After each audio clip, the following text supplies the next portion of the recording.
마침내 올해 잭슨홀 미팅이 시작됐습니다. 예상대로 반응이 참 뜨거운 것으로 확인되는데 이번에 다룰 많은 의제 가운데 그동안 10년 동안 열심히 다뤄온 주제였죠. 인플레 타겟팅 상향 조정 문제가 급 떠오르고 있습니다. 자, 이 문제가 지금 시점에서 왜 중요한 것인지 오늘은 이 문제에 대해 알아보겠습니다. 도움 말씀에 한국경제신문의 한상춘 논설위원 나와 있습니다. 안녕하십니까? 네, 안녕하십니까? 네, 오늘 미국 증시 다행히 일제히 상승했습니다. 장 막판에 좀 강하게 올라줬는데 그 이유에 대해서 좀 분석해 주시죠. 네, 외신들을 보면은 아마 장 막판에 미국의 3대 지수가 올라간 뚜렷한 요인이 없을 겁니다. 근데 마지막에 인플레 타겟팅 문제, 상향 조정 문제가 되면서 3대 지수를 끌어올렸는데요. 사실 증시 모습 보면 한 일주일 사이에 굉장히 격번이 됐었죠. 예, 그렇죠. FOMC 의사록이 되면서 금리 인상 속도 조절론 주가 많이 올라가다가 물러드 총재의 매파 반응을 통해서 주가가 많이 떨어졌는데요. 이때 또 다시 그 증시 붕괴론이 고개를 들었거든요. 또 베어 마켓 랠리가 종료됐다 해서 이런 그 시각이 있었는데요. 미국의 경제라든가 증시는 본질적으로 변한 게 없습니다. 그래서 너무 많은 정보가 이렇게 됐을 때는 너무 이렇게 전반적으로 어두울 때는 많은 정보가 제공해 주는 것이 일제에도 말씀드렸습니다는 이 투자자들이 사실 그 악재에 민감하기 때문에 유튜브라든가 이런 TV에 방송을 해주는 사람이 가이드 역할이 굉장히 중요한 거거든요. 그러니까 억제했을 때 다시 붕괴론 냈다, 베어마켓 랠리가 끝났다 이렇게 하면 주식 투자가는 또 한 번 당한다 이렇게 보시됐습니다. 잭슨홀 미팅에서도 여러 가지 매파 발언이 이어지면서 주가가 굉장히 어려울 것이다 이렇게 얘기를 많이 했었죠. 예, 그렇죠. 이제 다행히 어제 오늘을 거쳐서 오늘 같은 경우에는 비교적 큰 폭으로 올랐다 이렇게 보게 됐습니다. 그래서 오늘 월가에서 인싸와 아싸 간에 우리 시간으로 한번 전해드렸습니다는 예. 너무 월가도 후자가 판치는 세상 이게 넌센스다 이렇게 하는데요. 앞서 말씀같이 증시라든가 경제의 본질은 그렇게 변한 게 없다 이렇게 보게 됐습니다. 이런 가운데 오늘 2분기에 이렇게 그 두 번째 발표되는 잠정치가 발표됐죠. 그래서 마이너스 0.6에서 속보치의 마이너스 0.9보다 좀 개선된 건 나왔지만 이게 이제 그래프로 그리면 시청자 여러분께서 마이너스 0.9에 마이너스 0.6이 이렇게 되다 보니까 좀 개선된 거는 나옵니다. 저도 표현을 그렇게 썼습니다. 근데 이제 절대수준이 더 떨어졌다는 얘기지 않습니까? 예. 그렇기 때문에 오늘 채권 시장에서는 채권 금리가 떨어지고 달러 가치도 이렇게 떨어지다 보니까 최근에 증시에 부담됐던 것이 채권 금리가 3% 이상 올라가고 달러 가치가 강세가 됐던 것이 미국의 굉장히 증시적인 측면에서의 매파 바람과 함께 부담이 됐는데요. 이 요인이 이렇게 사실 완화되다 보니까 오늘 3대 지수가 올랐다 이렇게 됐습니다. 그래서 시청자들한테 누누이 말씀드렸다시피 뭐 베어마켓 랠리가 됐느냐 안 됐느냐 이런 쪽의 논쟁 이런 것보다는 주식의 종목 투자는 항상 변동성이 많을 때에는 목표 수익률 방식대로 그런 그 논쟁에 관계없이 지금 이렇게 투자하는 것이 좋은 방안이 아닌가 생각하고요. 재산을 버는 방법은 종목 투자만 있는 게 아니거든요. 각종 금융 상품이라든가 현금도 잘 보이는 것도 재산 증식 방향이거든요. 그래서 포트폴리오를 다변화할 수 있다. 다변화가 필요하다는 이런 원칙은 다시 한번 오늘 증시 흐름을 보면서 이렇게 만약에 이번에 그 다시 베어마켓 랠리가 끝났다. 그 다음에 증시 붕괴론이 된다 하는 것 같아서 공매도 쳤던 이런 분들은 사실 이거 주가가 올라가는 과정에서 또 한 차례 이렇게 어려움을 당하거든요. 그래서 이 원칙을 다시 한번 강조드리겠습니다. 목표 승률 방식대로 종목 투자하고 재산을 벌 수 있는 방법은 현금을 포함해서 많은 방안이 있다는 것을 말씀드리겠습니다. 확실히 요즘같이 이 변동성이 확대되는 시기에는 포트폴리오 다변화 정말 중요한 것 같습니다. 자, 그렇다면 오늘 주제로 넘어가 보겠습니다. 인플레 타겟팅선 상향 조정 문제. 저도 굉장히 흥미로운 것 같은데 어떤 내용들 나왔습니까? 새로운 것을 이제 자꾸 이렇게 지적해 드리는데요. 어제는 그 파월 의장의 발언, 오늘 뭐 이렇게 파월 발언의 세 가지 내용, 핵심 포인트 어제 말씀드렸던 내용과 동일하죠. 예. 그런 각도에서 오늘은 왜 막판에 미 증시를 끌어올렸을까 하는 측면은 바로 인플레 타겟팅 문제다.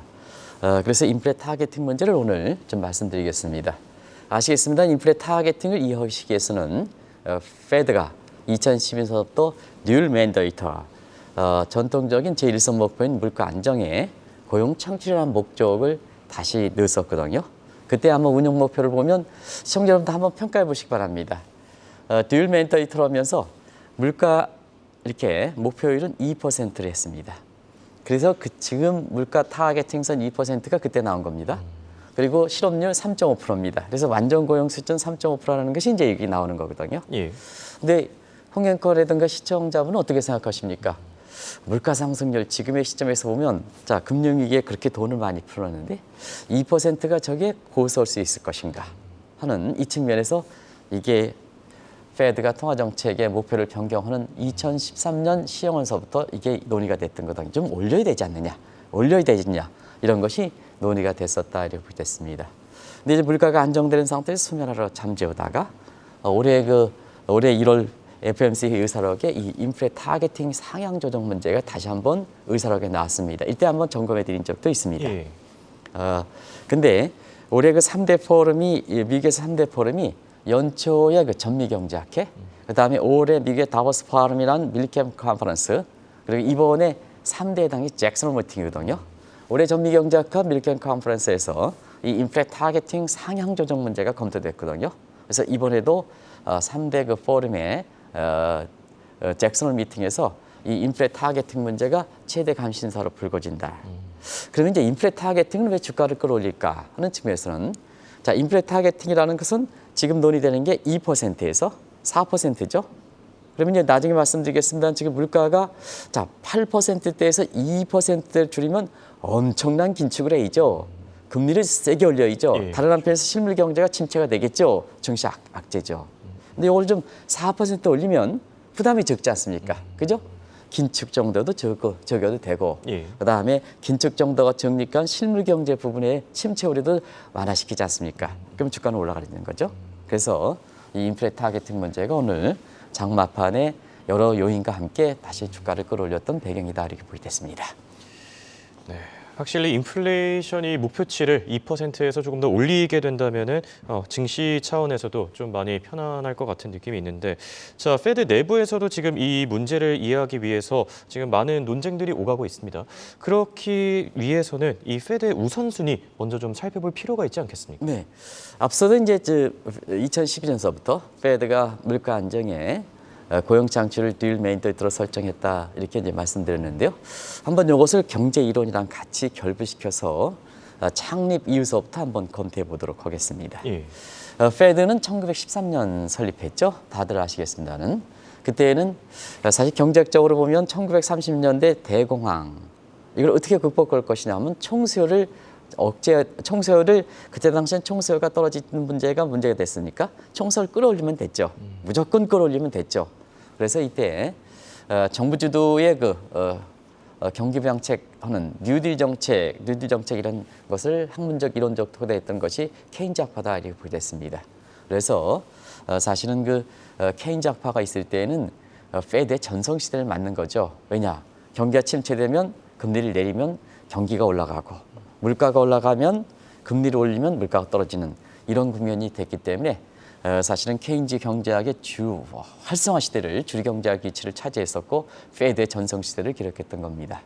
근데 이게 이제 페드의 실현이 됐던 것이 1980년대죠. 제이차 얼시역에 의해서 사실 경기가 침체되는 스태그네이션과 함께 물가가 올라가는 인플레이션 돼서 스태그플레이션 현상이 나타났죠. 그러다 보니까 케인즈 경제학의 입장에서 무력화 문제가 되는 거죠. 자, 경기 침체 문제를 하기 위해서 금리를 내리면 인플레가 더 올라가고 그다음에 인플레를 잡기 위해서 금리를 올리면 경기가 침체되기 때문에 그때 당시에 이게 케인즈 경제학이 무력화되는 상황에서 자, 어떤 이치를 타지냐 혼란스럽죠. 예. 근데 그때 당시에 페드의 의장께서 사실 폴 보커라는 분인데요. 이렇게 혼란스럽지만 페드의 중요한 목적은 뭐냐? 설립 목적 물가 안정이다 해서 자, 경기 침체 우려된다 이렇게 하더라도 물가 안정을 위해서 대폭적으로 금리를 올렸죠. 그래서 이게 지금 볼커 방식의 금리 인상이다 이런 얘기를 많이 하시는데요. 예. 그런 것이 볼커 모멘텀과 그때 당시에 역볼커 모멘텀 이런 용어가 새롭게 나왔던 겁니다. 그래서 페드의 의장 입장에서는 그때 당시에 물가 안정을 시키겠다는 중에서 볼커 모멘텀이라는 얘기가 하고 그때 당시에 오히려 경기를 부양시켜야 된다는 측면에서 금리를 물가 안정 쪽에 두지 말아야 된다는 측면에서 볼커와 반대되는 측면의 의견이다 해서 역볼커 모멘텀이라는 통화정책의 이론에서 나왔던 거거든요. 그런 것이 지금 생각하면 왜 인플레 타겟팅이 왜 이렇게 중요할 것이냐 하는 측면은 지금도 스태그플레이션 국면이지 않습니까? 예. 그러다 보니까 뭐냐 인플레 타겟팅 문제가 지금 이렇게 해서 증시적 측면에서 이렇게 이 문제가 정리가 되면 주가 호재가 되지 않겠느냐 하는 측면에 민감한 반응을 할 수밖에 없다 이렇게 보게 됐습니다. 자, 물가냐 경기냐 네. 참 고르기 요즘도 어려운 것 그렇죠. 같습니다. 네네. 예. 그렇다면 이 역볼커 모멘텀과 볼커 모멘텀 조금 더 자세하게 설명해 주시죠. 네, 볼커론과 이렇게 볼커 모멘텀은 아까 이제 설명해 먼저 말씀드린 대로 볼커는 당시 의장이 물가 안정을 위해서 대폭적으로 긴축을 추진해야 된다는 얘기죠. 예. 근데 이제 역볼커는 물가보다는 지금 경기가 침체되는 게 문제니까 물가를 강개하지 않게 경기를 끌어올려야 된다는 게 볼커의 그 의지에 반대됐다 해서 역볼커 모멘텀입니다. 그러면 이제 그때 당시에 이 볼커 모멘텀과 역볼커 모멘텀 간에 아직 격렬이 됐을 때, 자 그때 당시에 레이건 행정부는 어떻게 이 문제를 풀어냈을까? 그러면 지금 바이든 대행은 똑같은 현상에서 어떻게 문제를 풀어낼까? 요건 이제 비슷하게 해안이 주는 거죠. 예. 그때 사실 문샷 싱킹이라는 용어가 나중에 이게 나왔습니다는 그때에서 보면 케인즈 경제학이 주력 경제학이 있을 때 아주 획기적 방식으로 나왔죠. 그때가 나왔던 것이 팀버겐 정리다 이렇게 보게 됐습니다. 자, 팀버겐 정리는 뭐냐? 서로 경기 침체와 물가가 이렇게 인플레가 이렇게 서로 트레이드업 상충 관계에 있을 때는 각자 부서들은 자기 본래 목적들을 충실해야 된다. 그래서 정책 목표가 4개가 있을 땐 정책 수단도 한 마리 가지고 4마리 토끼를 잡는 것보다는 자 4마리의 목표가 있을 땐 4마리 토끼까지 동원해야 된다는 거예요. 이게 팀버겐 정리입니다. 그래서 그때는 자 경기 물가 안정 쪽에 책임을 맡고 있는 페드 입장에서는 물가 안정 쪽으로 갔던 거고 그다음에 경기 부양에 책임을 맡고 있는 재무부 입장에서는 경기 부양 쪽으로 해서 파리스 믹스 정책 혼합이라는 얘기가 여기서 나왔던 겁니다. 정책 혼합이라는 얘기가 금융위에서 뚜렷하게 학문적으로 정책 대안으로 나왔던 파리스 믹스를 지금 시청자분들이든가 우리가 이제 익숙한 용어로 이렇게 대고 있습니다는 그 용어가 여기서 나왔다 이렇게 보게 됐습니다. 그리고 경기를 부양하는 방법에서는 총수요 쪽은 사실 금융 완화를 추진하는 물가가 되니까 이걸 화학해서 공급 측으로 변했던 겁니다. 공급 측으로. 그래서 공급 측에 이렇게 해서 세율을 인하를 해서 경제 의욕을 고취시키면 경제 성장이 제고되고 그래서 경기 침체를 불식시킬 수가 있죠. 그리고 사실 세율이 낮춰질 때는 비용이 떨어지지 않습니까? 비용이 떨어지다 보니까 어떠냐? 임금과 물가 간의 악순환 거리가 완화가 되면서 물가가 안정된다는 얘기거든요. 이게 유명한 레이거노믹스 아서스 레퍼럴 커브를 이렇게 반다고는 레이거노믹스 서프라이즈 사이드 이코노믹입니다. 이런 문제거든요. 근데 그때 당시에는 볼커 당시 의장 키 크시고 한국경제TV에서 초청하셨던 분입니다는 고집스럽게 물가 안정을 고집해서 그때 당시에는 인플레 파이트라는 얘기도 나왔다 이렇게 됐습니다. 지금 바이든 대통령이든가 파월 의장이 뒤늦게 인플레 파이트라고 하지만 그때 당시에도 이것보다 더 경론 속에서 물가 안정을 고수했다. 물가 쪽을 고수했다 해서 인플레 파이트라는 용어가 이때 나온 거다 하는 걸 말씀드리겠습니다.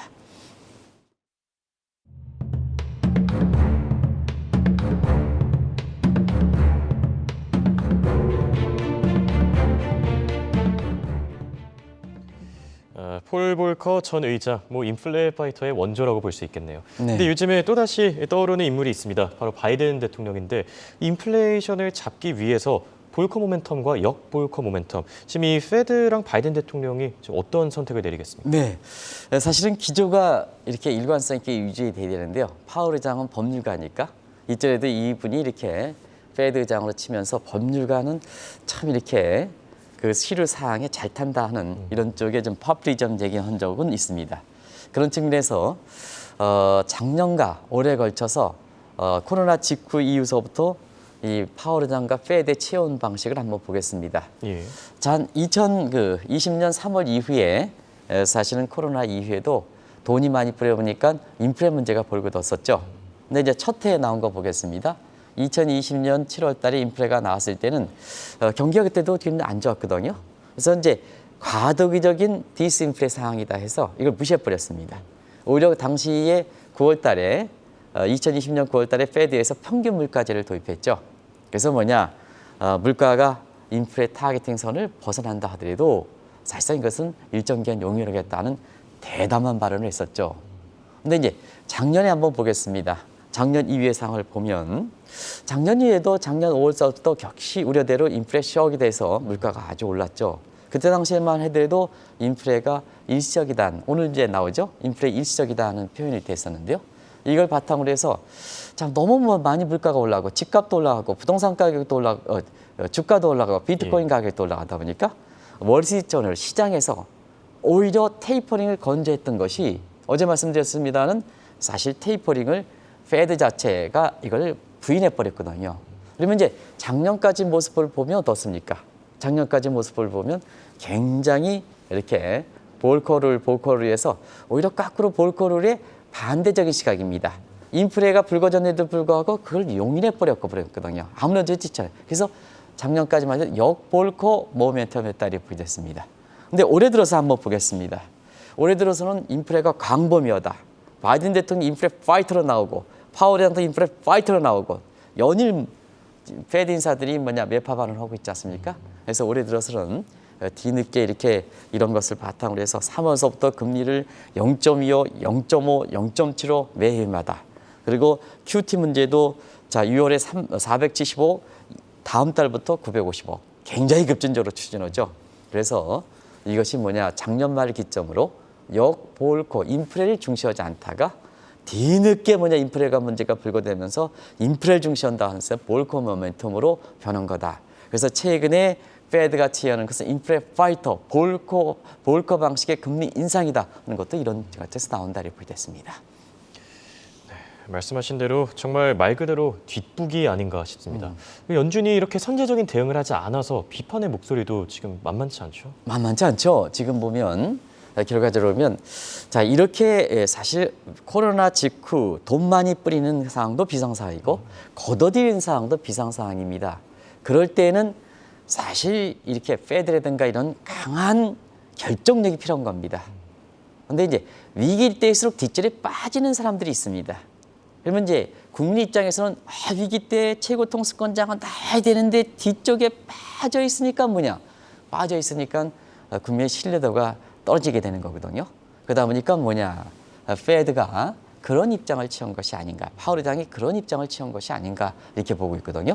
작년까지만 하더라도 인플레 상황이 그렇게 급격히 이제 올라가고 하는데도 불구하고 오죽했으면 월스트리트저널이 테이퍼링이 필요하다는 그렇게 요청까지 했는데도 불구하고 페드가 부인해 버렸지 않습니까? 이거는 사실 어려울 때 뒷전에 빠지는 사람, CEO든 최고 통수 어려울 때 뒷전에 빠지는 사람, 이런 사람은 책임감이 강합니까 안 강합니까? 보통 책임감이 강하지 않거든요.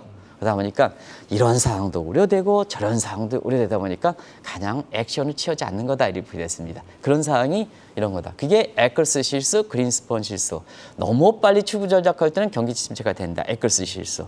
그러니까 너무 늦게 출구 전략을 지원할 때는 자산 부분 인플레 불거진다 하는 측면에서 사실 이게 그린스펀 실수. 이런 과정에서 나는 이걸 피하겠다 하는 측면에서 아무런 액션을 취하지 않은 과정에서 지금과 같은 상황이 이렇게 된 게 아닌가. 그래서 페드를 자의적으로 이 자의성을 배제시켜야 된다. 자, 너네들 힘을 줬는데 힘을 배제시켜야 된다는 측면에서 마이타리 루일이라는 거죠. 자, 물가가 인플레 타깃에서 높으면 지금처럼 높으면 페드 개입하지 말아라. 그냥 금리를 올려야 된다 하는 입장입니다. 예. 그리고 자 물가가 목표 상품보다 낮으면 페드 무슨 FMC냐 그냥 물가가 이제 낮으니까 결국 그때 당시에서 이렇게 보면은 금융 완화를 더 추진해도 괜찮다는 얘기입니다. 그런 각도로 얘기하는 시각이다 이렇게 됐습니다. 그리고 오직해 했으면 매사추세츠 웨버 교수 저도 한번 만져본 적이 있습니다. 제가 공교롭게도 좀 이렇게 연고가 그쪽에 있었었기 때문에 한때 이분의 교수님의 이게 강의를 매사추세츠 대학에서 주립대학에서 든 적이 있습니다. 그래서 매사추세츠 주립대학교에서는 UMass로 이렇게 통칭하죠. 그래서 여기에 price cap control, 이 좌파 성향인데요. 자, 물가의 캡을 씌워서 3% 이상 되면은 3% 무조건 여기도 마찬가지로 사실 물가를 더 이상 올리지 못하게 강도 있는 대책을 취하자는 얘기입니다. 프라이스 캡을 씌운다. 모자를 쓰는데 연봉에 캡을 씌는 것처럼 이런 쪽에서 자율성을 배제는 하는 쪽으로 이렇게 갔던 거거든요. 그만큼 페드의 치욕적인 사항이 지금 상황이다 이렇게 보겠습니다. 자, 그렇다면 이 인플레 타겟팅선 상향 문제 지금 과거랑 비교했을 때 어떤 흐름이 나타내는지, 그리고 이번 이제 다가올 회의에서 이 페드가 채택할 가능성은 있는지 좀 같이 종합적으로 전해주시죠. 네, 사실 오늘 그 상당히 좀 어려운 얘기인데 좀 시간이 필요한데 아마 방송이 되게 늦게 시작된 것 같아요. 네. 그래서 같이 질문을 해주시는 것 같은데, 자 2013년에도 사실 이와 같은 비슷한 시각이 있었습니다. 그때는 물가가 지독히 안정돼 있거든요. 플랫폼 임팩트, 아마존 효과 때문에 물가가 되게 안정돼 있습니다. 그래서 그때는 물가 고용 창출이 우선적이었죠. 그래서 인플레 타겟팅이 물가가 안정돼 있으니까 자 폴 크루만 교수 같은 이런 분은 너무 2012년에 물가 목표치 2%가 너무 지나치게 아주 강하게 세겠다는 얘기입니다.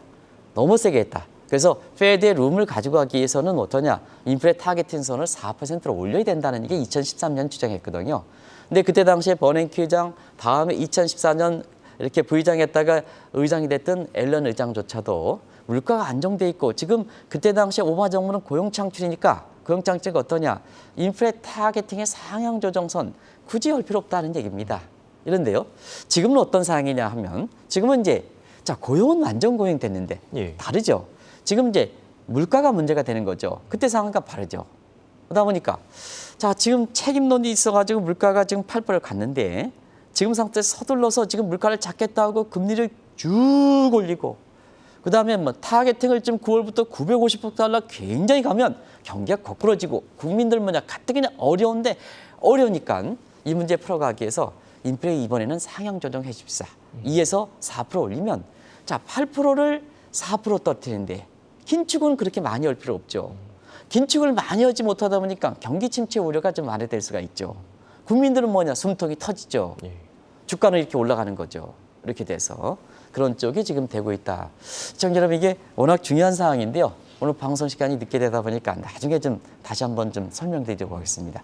그래서 오늘 어제의 파월 의장의 경제 전망과 함께 오늘 주가가 올라갔던 배경이 된다 이렇게 보겠습니다.